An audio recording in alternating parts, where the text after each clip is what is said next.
Dear students, today we will learn about active passive voice, and in today's video in active passive voice we will learn to convert continuous tenses into passive voice. Continuous tenses को passive voice में change करने का method आप देखेंगे. As you know that there are only two continuous tenses which are changed into passive voice.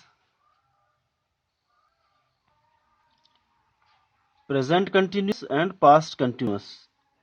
मैं दोनों को एक साथ इसलिए बता रहा हूं because I told you that formula is the same, only you have to change the helping verbs.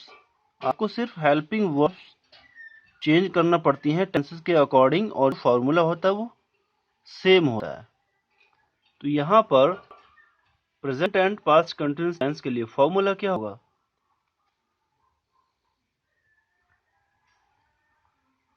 Formula will be affirmative and negative.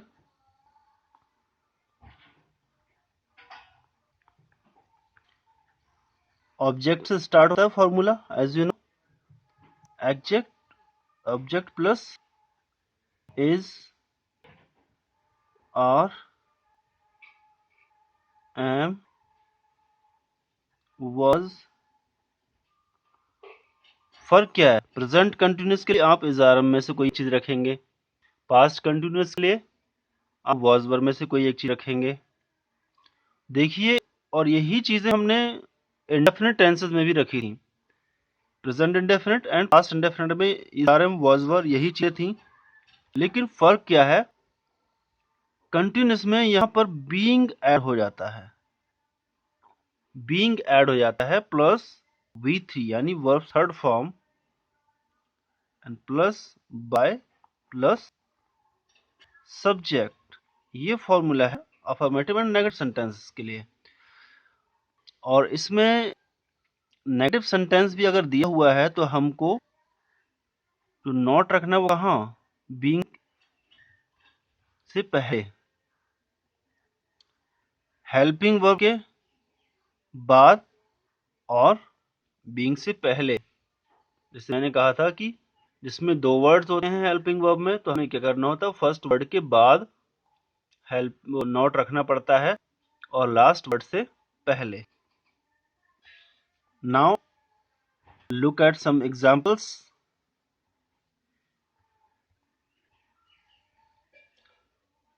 He is completing his work. Right? This is the example. This is present continuous. Identify from here. Passive में इसको change करना directly क्या करते हैं? हम object को इधर ले आते हैं. His work पूरा एक ऑब्जेक्ट है. His work पूरा एक ऑब्जेक्ट है. तो हम क्या करेंगे? His work इधर आ जाएगा. ऑब्जेक्ट फॉर्मूला के अकॉर्डिंग काम कर रही है, कोई प्रॉब्लम नहीं होगी. His work. अब वर्क देखिए सिंगुलर है. वर्क सिंगुलर है तो हम क्या करेंगे? प्रेजेंट का टेंस है, प्रेजेंट कंटिन्यूअस है, तो हम यहाँ इज रख देंगे. इज आर एम वॉजवर में से सिर्फ एक चीज इसके अकॉर्डिंग वर्क है तो इज रख दिया. बीइंग रखना है फिर हमें. His work is being completed, third form यहाँ रख दिया, completed by him. Done. And just like that, if there is any negative sentence,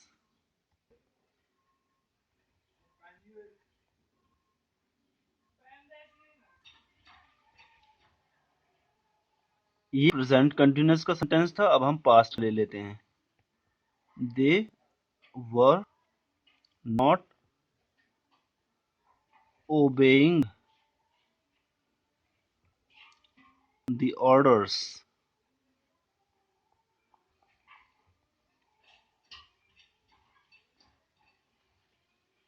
past continuous का है और नेगेटिव भी है, तो हम क्या करेंगे?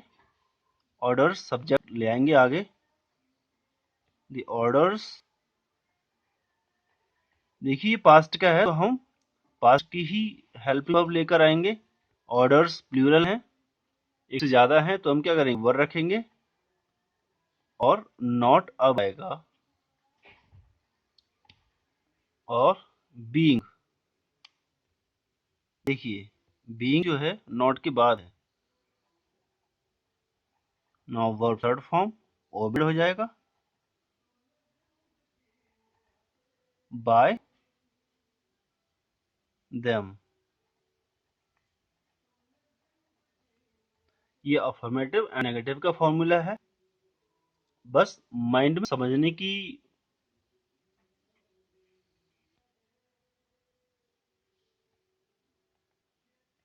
And now we move forward to interrogative sentences. Formula of interrogative sentences.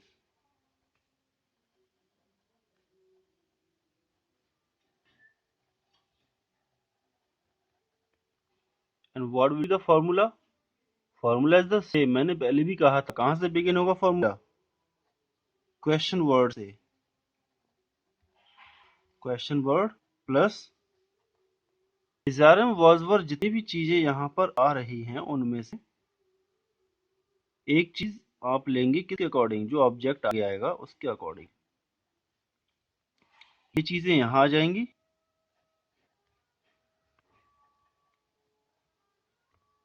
यहाँ पर आएगा अब आपका ऑब्जेक्ट। ऑब्जेक्ट इधर।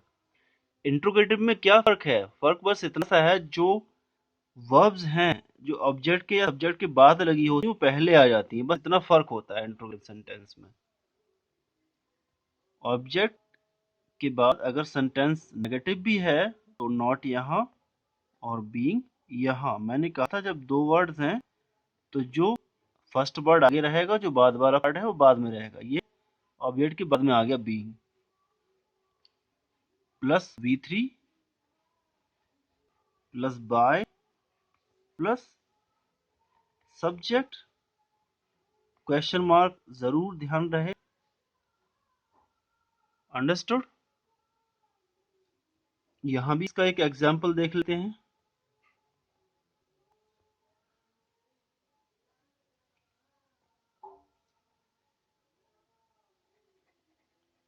वर दे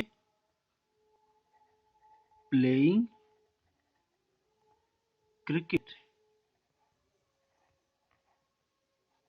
इंट्रोगेटिव सेंटेंस पास्ट कंटिन्यूअस। तो हम शुरुआत कहां से करेंगे? देखिए हेल्पिंग वर्ब तो सेम ही है, लेकिन करना क्या है, हमें वाज रखना है, वर रखना है। और फॉर्मूला हमारा हेल्पिंग वर्ब से स्टार्ट हो रहा है। तो हम क्या करेंगे, क्रिकेट यहाँ पर ऑब्जेक्ट बनकर आएगा तो जो वर्ब है वो वाज लगानी पड़ेगी। Was cricket. अब यहाँ पर बीइंग प्लेड बाय, और यहाँ क्या हो जाएगा, them question mark.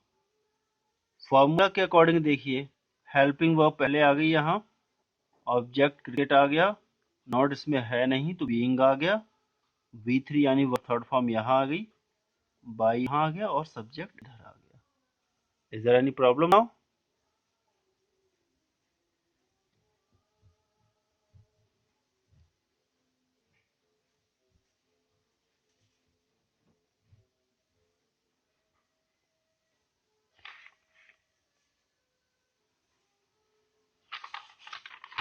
Now move forward to some more sentences.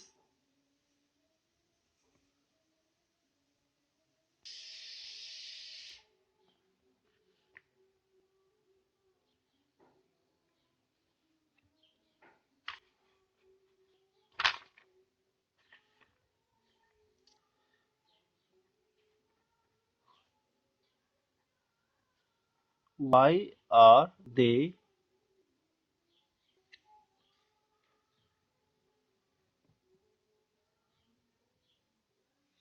Light का प्रॉब्लम है? Why are they not learning there lesson. ये इंट्रोगेटिव सेंटेंस है, WH वर्ड से स्टार्ट हो रहा है, और सेंटेंस W वर्ड से स्टार्ट होता है तो हम क्या करें, डायरेक्टली नीचे ले आते हैं। Why? Now we put helping verb according to the object. Their lesson is the object. Lesson singular है तो हम रखेंगे is। ऑब्जेक्ट आ गया, why is their lesson। Not है, ऑब्जेक्ट के बाद आ जाएगा being, third form, plus by and plus subject।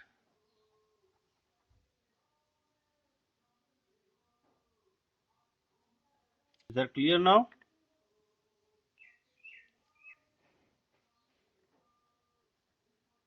Who was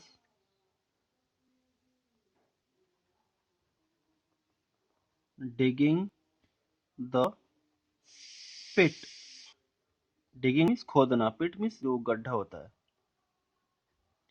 WHO यानी who से स्टार्ट होता है तो हम क्या करते हैं, by whom पहले लिख देते हैं, by whom। was रख देंगे, the pit लेकर आएंगे यहाँ पर ऑब्जेक्ट, being यहाँ पर रखेंगे, कंटिन्यूअस सेंटेंस है, dig third form is dug। who was digging the pit तो क्या हो जाएगा, by whom was the pit being dug। Question mark यहाँ लग जाएगा, इंट्रोगेटिव सेंटेंस होगा। कंटिन्यूअस के भी सेंटेंस होगा clear. Now we see some more examples from affirmative, negative and interrogative also.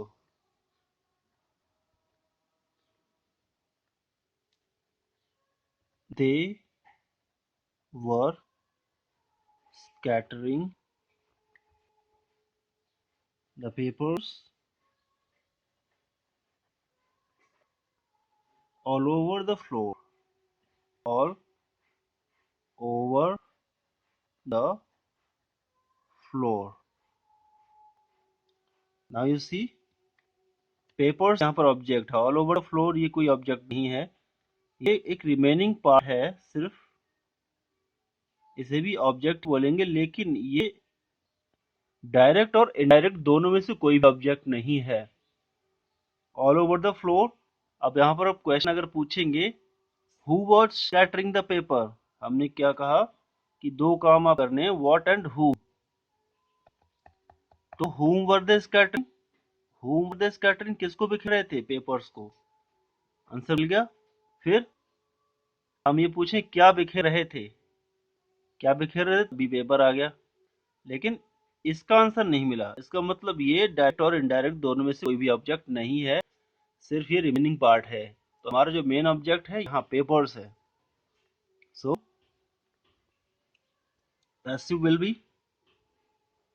Papers पहले आ जाएगा object, papers were being scattered by them all over the floor। All over the floor मैंने क्या कहा, इसको हम सब्जेक्ट के बाद भी रख सकते हैं और वर्ब के बाद भी रख सकते हैं।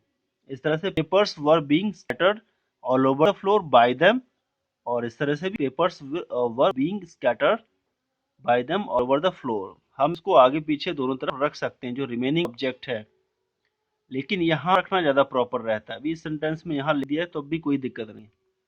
Is it clear now?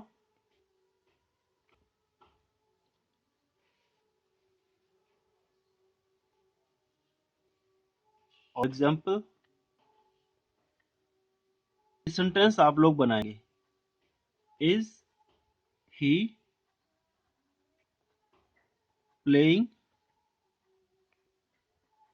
Cricket in the ground. इस सेंटेंस को पैसिव आप लोग बनाएंगे। Is that clear? आज तक की वीडियो यहीं के लिए है और कुछ सेंटेंसेस आपको दिए जाएंगे कन्वर्ट करने के लिए। So students, thanks for this patience that you watched this video carefully, and I hope that you have understood the things very easily in an easy manner. And yet, if there is any problem, you can write me and you can ask me the problems. Thanks for watching the video. Have a great day.